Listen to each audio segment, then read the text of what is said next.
Mortal Kombat's release date draws near. All characters in the base roster are more or less known. As has been the case with Mortal Kombat titles made by Netherrealm Studios, we should expect a sprawling story which pits the forces of good and evil against each other to decide the fate of not just Earthrealm, but perhaps the control of time altogether, with the new character Kronika leading the side of evil.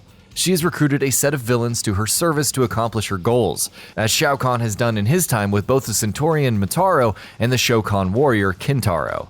We'll talk about both characters in our video on the full story of Kintaro and Motaro. Motaro is a Centaurian, a fictional race in Mortal Kombat inspired by centaurs, which are Greek mythological creatures that are half horse and half human. The Centaurians are incredibly strong in universe, but Motaro is the only seen Centaurian character within Mortal Kombat lore. Interestingly, Motaro also has the ability to teleport. It's also a part of Motaro's gameplay design that he is invincible to projectiles, which will reflect back at the opponent if they connect with him. The Centaurians themselves have been servants of Shao Kahn for a long time as active members of his brutal extermination squads. The Centaurians as a whole generally loathe the Shokan, of which Kintaro is a member. The Shokan are a four-armed race that are native to the realm of Outworld, as are the Centaurians. The Shokan are half humans and half dragon, and structure themselves as a monarchy ruled by a king and a queen. Additionally, the Shokan are associated with fire, with some Shokan characters having the ability to project fireballs or breathe fire. Like the Centaurians, they have a great history of serving Shao Kahn, but some of their most prominent warriors have strayed from service to the Outworld Emperor in their time. Goro, the sub-boss of the first Mortal Kombat game, was at one point the champion of Mortal Kombat tournaments on Outworld's behalf, before his reign as champion and winning streak ultimately supplanted by Liu Kang of Earthrealm. The Shokan are incredibly strong, just like the Centaurians. Both the Centaurians and the Shokan believe in self-preservation, hatred towards each other, and the promotion of their own race, nevertheless. They are often portrayed as being opposed to each other in pursuing favor with Shao Kahn. The support of one in Shao Kahn's eyes might necessarily insult the other. Motaro makes his debut as a sub-boss in the third entry in the Midway continuity, Mortal Kombat 3. After being defeated by the heroes of Earthrealm in Mortal Kombat 2, Shao Kahn has begun to lose favor for the Shokan, in part perhaps due to Goro's failure to defeat the Earthrealm heroes in the first Mortal Kombat game, and for Kintaro's defeat in the second game. Because of this, Motaro and the Centaurians would support Shao Kahn in subjugating the Shokan.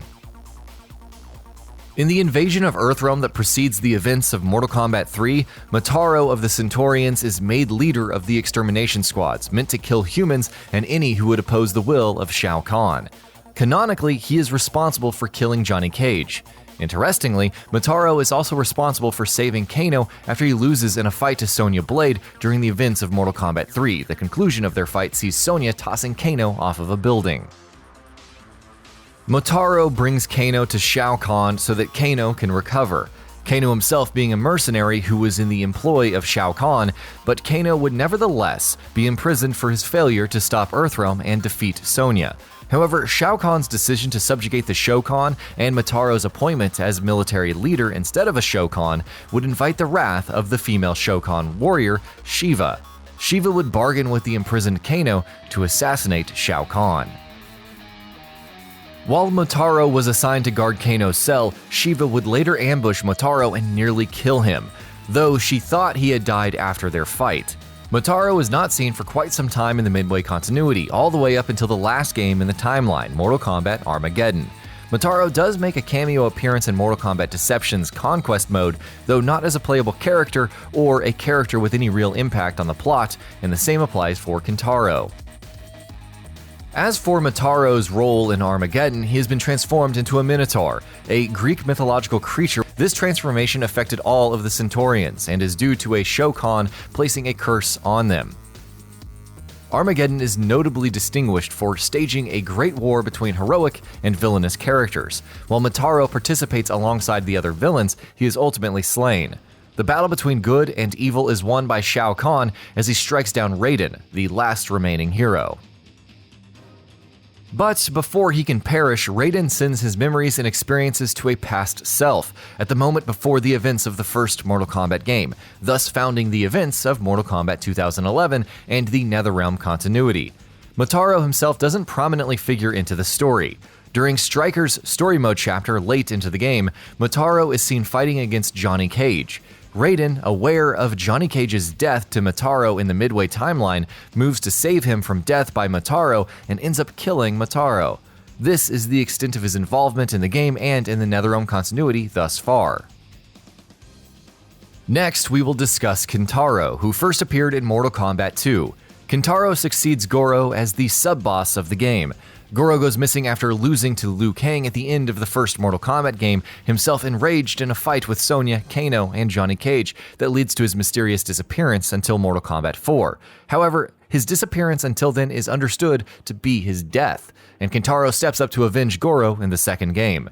Kintaro attempts an ambush on Johnny Cage along with a troop of Tarkatan warriors, but this attack fails due in part to an intervention from other Earthrealm heroes. Kintaro, like Goro before him, would also ultimately lose to Liu Kang in Mortal Kombat 2. He is not seen again until Mortal Kombat Deception, the sixth game in the Midway continuity, though not as a playable character or someone with impact on the story. Kintaro also appears as a sub-boss character in Mortal Kombat Trilogy, an updated release of Mortal Kombat 3 along with Motaro and Goro. But Motaro is the only sub-boss in the original release of Mortal Kombat 3. Kintaro also appears as a sub-boss in the spin-off title Mortal Kombat Shaolin Monks, but the game is not considered canon. As for Armageddon, Kintaro's role is minimal. Shinnok returns in this title and conjures Kintaro's likeness among other characters such as Havik and Shiva to fight against Taven.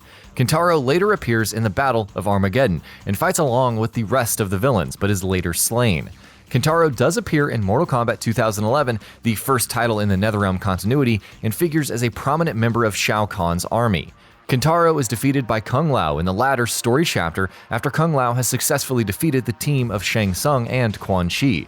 Kintaro appears in Striker's chapter shortly after and is responsible for burning and nearly killing his police officer partner, Kabal. Kabal's burning by Kintaro within the events of the Netherrealm continuity would lead to Kabal wearing the suit and mask that he is known for in the Mortal Kombat franchise. After this, Kintaro is defeated by Striker. Kintaro makes his last appearance in Cyber Sub-Zero's story mode chapter as he and Goro are holding soldiers captive at a clock tower. Kintaro, Goro, and Kano are frozen by Sub-Zero, but later break out of the ice. Goro and Kintaro take on Cyber Sub-Zero 2-on-1 but are defeated.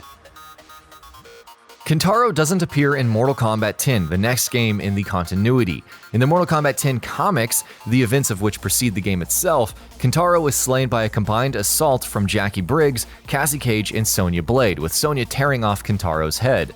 Kintaro begins the comics at war with Kotal Kahn and his lieutenants, Kintaro himself acting on behalf of the Shokan. It must be noted that at this point in time, Kotal Kahn acts to take the throne of Emperor of Outworld, with Shao Kahn killed at the end of Mortal Kombat 2011. Kotal Kahn and Kintaro later fight with each other, with Kintaro eventually being defeated. Kotal spares Kintaro to secure his allegiance. He spends the duration of the comics as a Shokan leader and working to support Kotal until he is slain. Kintaro and Motaro are both dead and thus likely have no role to play in Mortal Kombat 11. Mortal Kombat 11 deals with the themes of time travel and the past selves of characters confronting their current selves. There is no real tension or character background to explore in having either of the characters' past selves and current selves confront each other, as their characterization has been more or less consistent. However, Shao Kahn is returning in the game, so it would seem to make sense to bring back both characters as helping hands in order to achieve whatever goals he may have in Mortal Kombat 11. Historically, Kintaro and Motaro have acted in service to Shao Kahn, so we would expect them to serve in a similar role. And that concludes our video on the full story of Motaro and Kintaro. These are both straightforward characters. They don't have too much history in the world of Mortal Kombat, but serve as enforcers to more important political goals or leaders. Both are iconic nonetheless as boss characters, fearsome for their designs and abilities. Do you want Motaro and Kintaro to return in Mortal Kombat 11? Did you have difficulty fighting the two in previous games? Well, let us know your thoughts about the characters in the comment section below, and as always, thanks for watching. And that about does it for this video. If you enjoyed what you watched and want to see more from GamingBolt, you can always hit that subscribe button and turn on the bell icon next to it. That way you will never miss any of our videos.